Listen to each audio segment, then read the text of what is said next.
स्वागत है आपका मनी गुरु में। मैं हूं आपके साथ शालिनी कपूर तिवारी। अपनी सेविंग्स को निवेश करके मोटा मुनाफा सभी कमाना चाहते हैं, पर इसके लिए प्लानिंग ठीक से नहीं करते।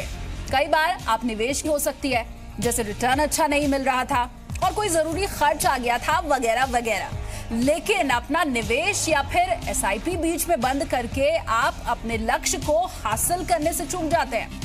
लंबी अवधि का निवेश क्यों करें और लंबी अवधि के टारगेट की जरूरत आखिर क्या है, ये बताने के लिए हमारे साथ शो में मौजूद रहेंगे अमित कुकरेजा, जो कि फाउंडर हैं वेल्थ बीइंग एडवाइजर के।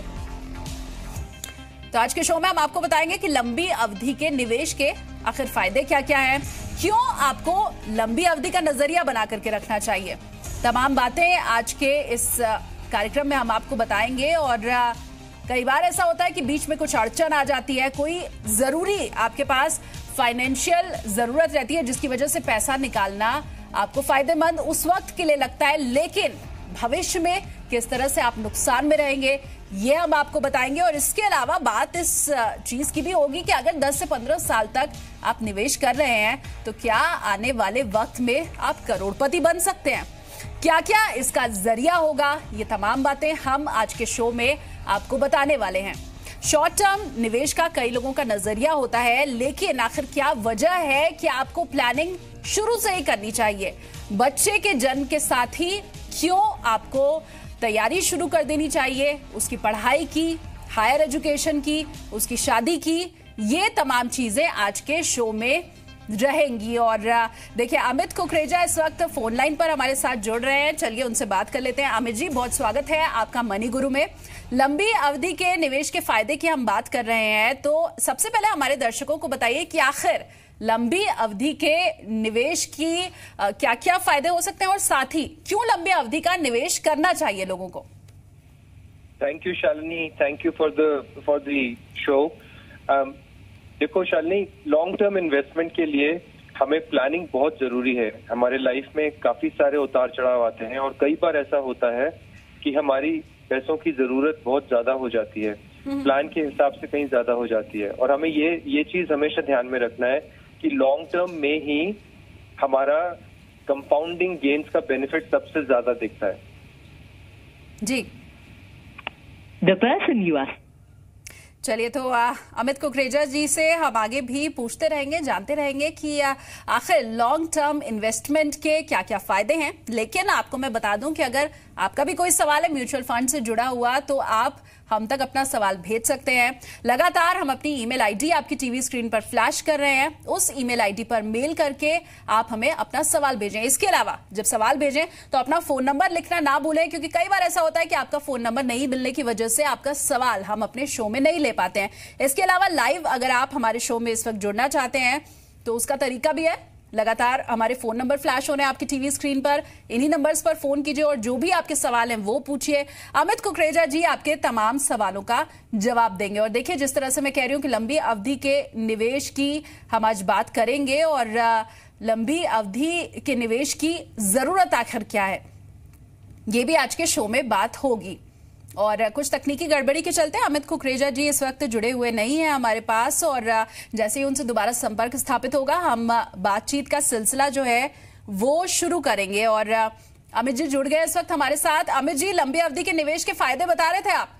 हाँ जी शालिनी, मैं ये बोल रहा था कि लॉन्ग टर्म इन्वेस्टमेंट में कंपाउंडिंग गेन्स का सबसे ज्यादा बेनिफिट होता है। और हमको ये चीज हमेशा याद रखनी है कि जब भी हम लॉन्ग टर्म इन्वेस्टमेंट के लिए प्लानिंग करते हैं, हमें इन्फ्लेशन जैसे एक वेल्थ इरोजन एलिमेंट को डील करने के लिए लॉन्ग टर्म प्लानिंग ही हमको बचा सकता है। तो लॉन्ग टर्म इन्वेस्टमेंट प्लानिंग से हमारा कंपाउंडिंग गेन मिलता है, हमारा इन्फ्लेशन अच्छे से हैंडल होता है, हमारे लाइफ में जो भी उतार चढ़ाव होते हैं, अगर लॉन्ग टर्म प्लानिंग होती है तो उससे जो भी वेल्थ एक्यूमुलेशन होती है, उस कॉर्पस से हमारी जो भी उस समय की ट्रांजैक्शनल रिक्वायरमेंट होती है वो फुलफिल हो जाती है। हमें ये भी चीजें ध्यान में रखनी है कि मार्केट में बहुत सारी बुल और बेयर साइकिल होती है। जितना हम जल्दी और जितना ज्यादा इन्वेस्टमेंट करते रहेंगे, ज्यादा समय तक हमारी जितनी भी बुल और बेयर साइकिल इन्वेस्टमेंट की होती हैं, उनको टाइड ओवर करना बड़ा आसान हो जाता है जी। इसलिए लॉन्ग टर्म इन्वेस्टमेंट प्लानिंग का पर्सपेक्टिव बहुत जरूरी है। जो आदमी इसके लिए जितना जल्दी प्लान करना शुरू कर लेगा, उतना अच्छा वो सक्सेसफुली अपने गोल्स को अचीव कर पाएगा। गोल्स को अचीव करने की आपने बात की, गोल बनाया आखिर किस तरह से जाए, क्योंकि 20 या 30 साल बाद के लिए जब हम कोई गोल सेट कर रहे हैं तो अभी हम अनुमान नहीं लगा पाते हैं। हमें लगता है 1 करोड़ की राशि काफी होगी, लेकिन शायद वो 20 साल बाद के लिए काफी ना हो। किस तरह से गोल को सेट करें? देखो, गोल को शालिनी सेट करने के लिए हमारे पास 2-3 कॉस्ट फैक्टर्स होते हैं। जो हमारी रेगुलर लिविंग होती है वो इन्फ्लेशन डिटरमिन करती है कि हमारा आने वाले टाइम में कॉस्ट कितना ज्यादा होने वाला है। ऐसे ही एजुकेशन कॉस्ट होती है। एजुकेशन कॉस्ट का जो राइज इन फी स्ट्रक्चर होता है वो डिफरेंट होता है। जो हमारा रिसर्च का जो भी जितना भी फाइंडिंग है उससे हमें ये पता चला है कि एजुकेशन कॉस्ट 8 से 12% पर एनम तक बढ़ सकती है। रेगुलर लिविंग आपकी 6 से 8% पर एनम तक बढ़ सकती है। और अगर आपने अपने बच्चों को इंडिया के बाहर भेजना है तो रेगुलर राइज के अलावा हमको ये भी मॉनिटर करना होता है कि रुपी और डॉलर या रुपी और पाउंड का रिलेशनशिप कैसे स्ट्रांग हो रहा है या कैसे वीक हो रहा है पिछले 8-10 साल में। तो ये 3-4 फैक्टर होते हैं जिससे हमारा कॉस्ट फैक्टर डिटरमिन होता है। इन चीजों को ध्यान में रखने के लिए हमें इनको ट्रैक करना पड़ता है और फाइनेंशियल गोल्स प्लानिंग के वक्त इन्हीं फैक्टर को अकाउंट करना होता है। अच्छा, एक बात और बताइए, कई लोग गोल तो सेट कर लेते हैं, निवेश करना शुरू भी कर देते हैं, लेकिन 2 परिस्थितियों में ये जो गोल सेट किया हुआ है और जो निवेश है वो बंद हो जाता है। पहला, अगर बहुत ज्यादा फायदा हो रहा हो, आपका जो फंड है उसकी कीमत बहुत ऊंची हो गई हो तो लोगों को लगता है अभी फायदा है, पैसा निकाल लो। दूसरा, अगर फंड में रिटर्न अच्छा नहीं मिल रहा है, इन्वेस्टमेंट शुरू किया 1 साल या 2 साल तक अगर अच्छा रिटर्न नहीं मिला तब भी लोग SIP बंद कर देते हैं। SIP अगर बंद किया तो क्या नुकसान है? देखिए, SIP हमें सबसे पहले ये समझना है कि जिस भी चीज में हम पैसा लगा रहे हैं, जहां पे भी हम निवेश कर रहे हैं, उसका इन्वेस्टमेंट का नेचर क्या है। अगर वो इक्विटी फंड है तो इक्विटी फंड वॉलेटाइल होता है और उसमें उतार चढ़ाव आते हैं। लेकिन अगर हम उसकी ट्रेंड लाइन देखें तो इक्विटी फंड 6 से 8 साल के बाद ही हमको बहुत अच्छा एनुअल रिटर्न दिखाता है। अगर डेट फंड है उसमें वॉलेटिलिटी नहीं होती है, फिक्स्ड डिपॉजिट्स हैं इसमें वॉलेटिलिटी नहीं होती है, लेकिन इनमें रिटर्न्स अच्छे नहीं होते।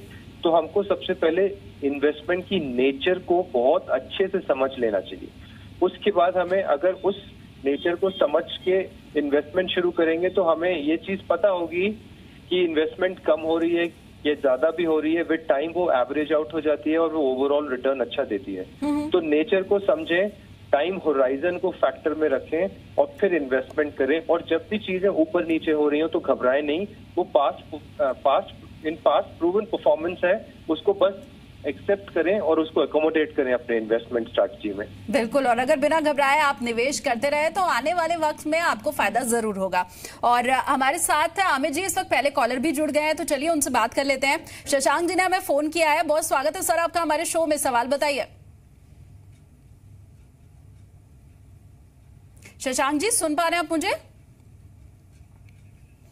चलिए, कुछ तकनीकी गड़बड़ी के चलते बात नहीं हो पा रही है, लेकिन सवाल मेल हमें किया था शशांक जी ने, वो मैं आपको बता देती हूँ। इनका कहना है कि 45,000 रुपए की इनकी हर महीने की सैलरी और प्लस 10,000 रुपए इन्हें हर महीने मकान से किराए के तौर पर मिलता है। मतलब टोटल इनकी सैलरी एक तरह से हम 55,000 मान सकते हैं अमित जी। और 2010 से म्यूचुअल फंड में ये निवेश कर रहे हैं। लंबी अवधि के निवेश की आज हम बात कर रहे हैं और इनका भी नजरिया लंबी अवधि का ही है। और 10 साल में बेटी की पढ़ाई के लिए 50 लाख चाहिए और बड़ी बेटी की शादी 17 साल बाद ये करने की सोच रहे हैं, जिसमें इन्हें 1 करोड़ रुपया चाहिए। इसके अलावा 20 साल में इनकी एक छोटी बेटी है, उसके लिए शादी ये करना चाहते हैं, 1 करोड़ तब इन्हें चाहिए। और 22 साल के बाद जब खुद रिटायर होना चाहते हैं तब 2.5 करोड़ रुपया ये चाहते हैं। तो ये लक्ष्य है इनका और ये सभी लक्ष्य लॉन्ग टर्म के हिसाब से हैं। तो ये पूछना चाहते हैं कि इनका पोर्टफोलियो कैसा है और किस तरह से आगे निवेश करें। देखिए, इन्होंने जो मुझे स्कीम्स के नाम बताए हैं उसमें मैंने साफ लिखा हुआ है कि जो भी 5 स्कीम है उनमें से 3 इनको स्टॉप करनी पड़ेगी, 2 कंटिन्यू करनी पड़ेगी। और जो हमने कैलकुलेशन की है उसमें ये निकला था कि इनकी रेगुलर SIP की रिक्वायरमेंट या तो 60,000 रुपए महीना है या 70,000 रुपए महीना है। और इनकी कैपेसिटी अर्निंग अभी काफी कम है, तो या तो इनको अपना गोल सैक्रिफाइस करना पड़ेगा या फिर इनको अपने इनकम को बढ़ाना पड़ेगा। इसमें से कोई एक करना इनके लिए बहुत जरूरी है, नहीं तो ये जो इन्होंने लिस्टेड गोल्स दिए हैं ये अचीव नहीं कर पाएंगे। चलिए, मतलब शशांक जी आपको वक्त के साथ साथ निवेश बढ़ाने की जरूरत है और अक्सर हम अपने दर्शकों को यही सलाह देते हैं कि जैसे जैसे आपकी सैलरी बढ़ती जाती है वैसे ही साल दर साल आप निवेश को भी बढ़ाते जाएं, तभी आपको भविष्य में फायदा मिलेगा। और अगले कॉलर भी हमारे साथ जुड़ गए हैं तो उनका सवाल भी हम ले ही लेते हैं। महेश जी हैं हमारे साथ, अगले कॉलर पुणे से जुड़े हुए। बहुत स्वागत है आपका हमारे शो में। बताइए क्या सवाल पूछना चाहते हैं? मैडम मैंने ऑलरेडी मेरा मेल किया था सवाल। मुझे एक लार्ज कैप फंड में इन्वेस्ट करना है।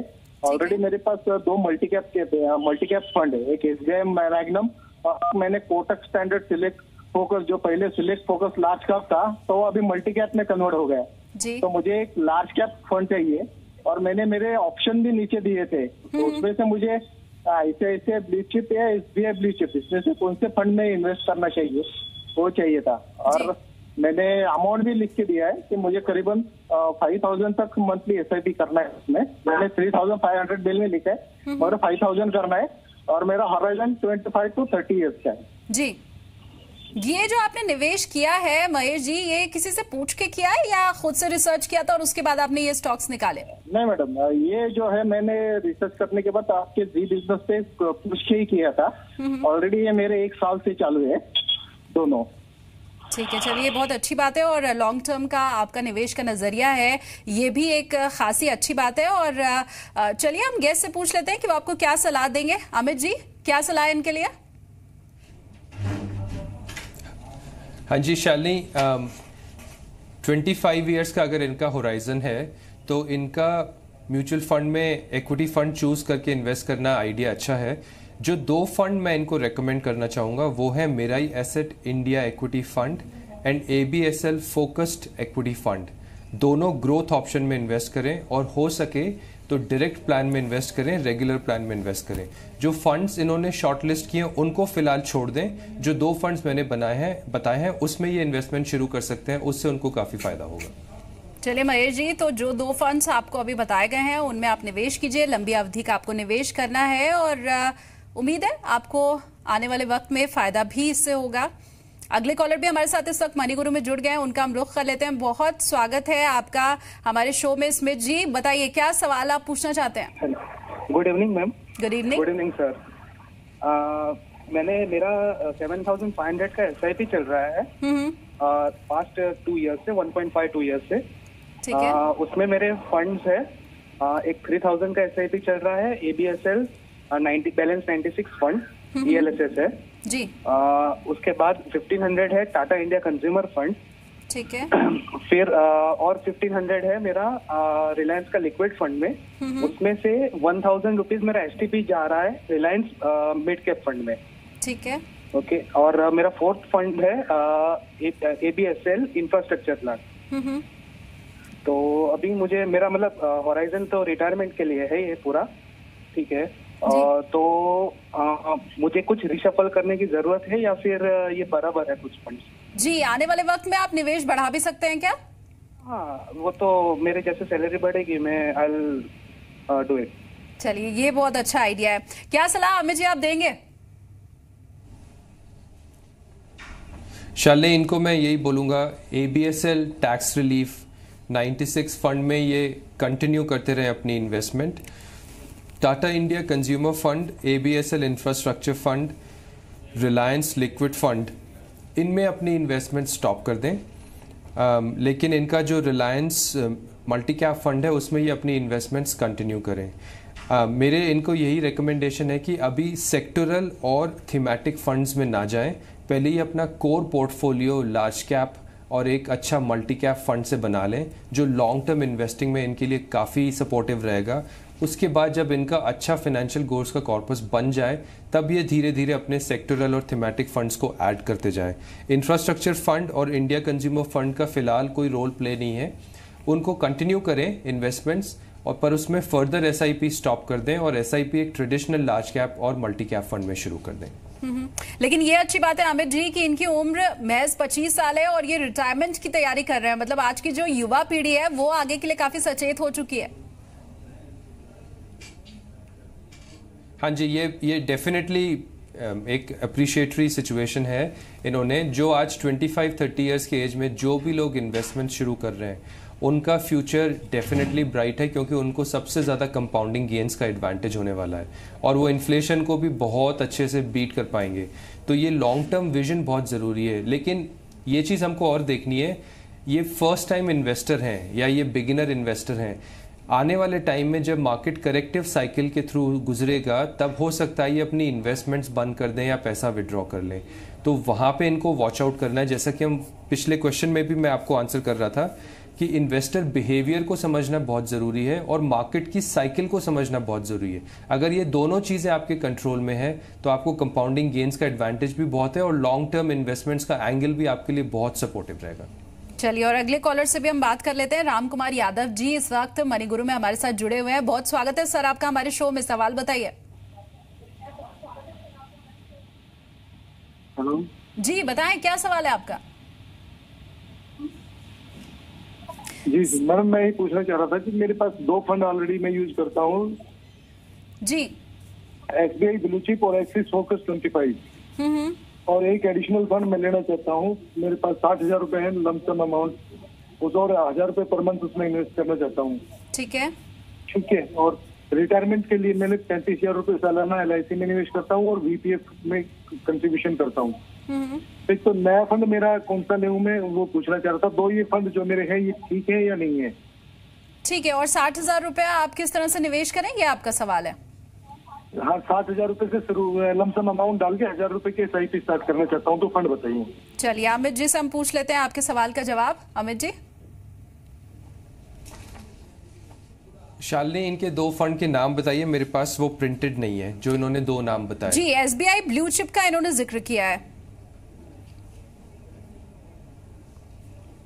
हाँ जी, ओके। और दूसरा इन्होंने Kotak select multi cap fund बोला था या कोई और फंड बोला था? जी, कोटक सेलेक्ट। ओके, ये दोनों फंड अच्छे हैं। इनको इन्हीं दोनों फंड में इन्वेस्टमेंट्स कंटिन्यू करनी चाहिए। एक लार्ज कैप फंड है और एक मल्टी कैप फंड है। मुझे नहीं लगता कि अननेसेसरीली दूसरे फंड्स को ऐड करने की कोई ज़रूरत है। 2 फंड्स में ये अपनी इन्वेस्टमेंट्स कंटिन्यू करें। इन दोनों फंड्स ने बहुत अच्छा परफॉर्मेंस दिया है, इनका हिस्ट्री भी बहुत अच्छा है, तो इनकी इन्वेस्टमेंट्स इन्हीं में चलते रहने देते हैं। और इनके जो भी गोल्स हैं वो थोड़ा डिटेल में मुझे देखने पड़ेंगे कि अब SIP अमाउंट सफिशिएंट है कि नहीं।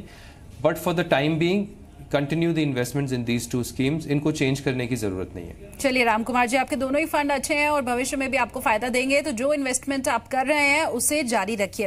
अच्छा अमित जी, मुझे एक बात और बताइए, क्या लॉन्ग टर्म इन्वेस्टमेंट के लिए जब हम निवेश करना शुरू कर रहे हैं तो फंड्स के सिलेक्शन का कोई तरीका होता है? मतलब अगर उम्र कम है तो इक्विटी में निवेश हम कर सकते हैं, इक्विटी फंड में कर सकते हैं, जैसे जैसे उम्र बढ़ती जाए तो डेट की तरफ हमारा रुझान हो जाना चाहिए। कैसे बैलेंस करें अपने पोर्टफोलियो को? ये इसका एक बहुत ही सिंपल रूल है। जब भी आपका गोल आपके नज़दीक आ जाए आपके कैलेंडर में, तब उस पैसे को आप रिस्की एसेट से निकाल के कम रिस्की एसेट की तरफ ले जाइए।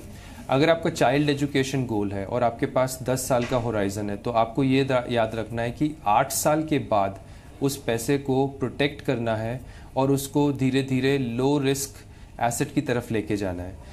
अगर आपको वेकेशन गोल करना है और वेकेशन गोल आपका 3 साल बाद है, तो उस पैसे को आपको इक्विटी में लेके ही नहीं जाना है, उसको डेट फंड में रखना है। अगर आपका हायर एजुकेशन का गोल है जो 15 साल के बाद है, या रिटायरमेंट का गोल है जो 25 साल के बाद है या 30 साल के बाद है, तो आप कम से कम 23 साल तक उस पैसे को इक्विटी साइकिल में रहने दीजिए, उसको एक्यूमुलेट करने दीजिए। और जैसे ही 23वां साल फिनिश हो जाए, आप उसको धीरे धीरे over the course of 12 months to 15 months debt या कैपिटल प्रोटेक्शन ओरिएंटेड स्कीम्स की तरफ लेके जाए। बहुत सिंपल फॉर्मूला है। जैसे ही गोल नज़दीक आए पैसे को बचाएं। लेकिन गोल अगर नज़दीक है और आप सोच रहे हैं कि नहीं इक्विटी साइकिल बहुत अच्छी है, हो सकता है उस टाइम पे वो इक्विटी साइकिल खराब हो जाए और आपने जो अभी तक गेन्स रियलाइज किए हैं 23 साल में, वो हो सकता है लास्ट 2 ईयर्स में वो भी वाइप आउट हो जाए। तो आपको ये कंट्रोल करना है। ये एक टिपिकल साइकिल है और इसकी कैलकुलेटेड मूव बहुत ज़रूरी है। चलिए, तो मतलब समय के साथ साथ आपका निवेश का जो तरीका है वो भी बदलते रहना चाहिए, तभी आपको फायदा मिल सकेगा। अगले कॉलर हमारे साथ इस वक्त फोन लाइन पर आशुतोष जी जुड़े हुए हैं। बहुत स्वागत है मणिगुरु में आपका। सवाल पूछिए सर। हेलो जी आशुतोष जी, बताइए क्या सवाल है? हाँ, मैंने आपको ईमेल भेजा था। मेरा क्वेरी है, मैं फर्स्ट टाइम इन्वेस्ट कर रहा हूँ म्यूचुअल फंड में और SIP में मुझे इन्वेस्ट करना है। तो मैंने अपने गोल डिफाइन किए। तो मुझे लॉन्ग टर्म के लिए और शॉर्ट टर्म के लिए मुझे लमसम अमाउंट इन्वेस्ट करना है 1 लाख का each, that is for 3 year and 5 year. और लॉन्ग टर्म के लिए मैंने जो गोल डिफाइन किया, चाइल्ड हायर एजुकेशन के लिए 25 ईयर के लिए मुझे इन्वेस्ट करना है, और आफ्टर दैट 30 ईयर के लिए मुझे रिटायरमेंट के लिए इन्वेस्ट करना है। और मेरे पास ऑलरेडी एक टर्म इंश्योरेंस पॉलिसी है 50 लाख का, मैंने अभी लास्ट मंथ में मैंने स्टार्ट किया था, और उसमें मैंने एक health insurance and accidental cover 50 lakh का ईच ऐड किया हुआ। हेलो जी जी बिल्कुल, आपकी आवाज मिल रही है हमें। बच्चे की पढ़ाई की आपने बात की है, 25 साल में आपको 50 लाख रुपए चाहिए उसकी पढ़ाई के लिए। कितना बड़ा है आपका बच्चा? नहीं, आई एम नॉट मैरिड। लेकिन उसके बाद भी आपने प्लानिंग शुरू कर दी है। देखिए इसी की हम बात भी कर रहे हैं आज अमित जी की जो युवा पीढ़ी है वो बड़ी जागरूक है। 25 साल की उम्र में कोई रिटायरमेंट की तैयारी कर देता है और बिना शादी हुए ही बच्चे की पढ़ाई कैसे करनी है, रिटायरमेंट के समय कितना रुपया चाहिए, ये आपके लोग समझने लग गए, जो कि बहुत अच्छी चीज है। अमित जी क्या सलाह आप देंगे इनको? तो पहले मैं इनका आसान वाला क्वेश्चन आंसर कर देता हूं। इन्होंने बोला इनको 1 लाख रुपए 3 साल के लिए इन्वेस्ट करने हैं और 1 लाख रुपए 5 साल के लिए इन्वेस्ट करने हैं। इन दोनों के लिए ये कोई भी एक अच्छा सा शॉर्ट टर्म फंड चूज कर लें। एग्जाम्पल फ्रैंकलिन इंडिया लो ड्यूरेशन फंड, कोटक लो ड्यूरेशन फंड।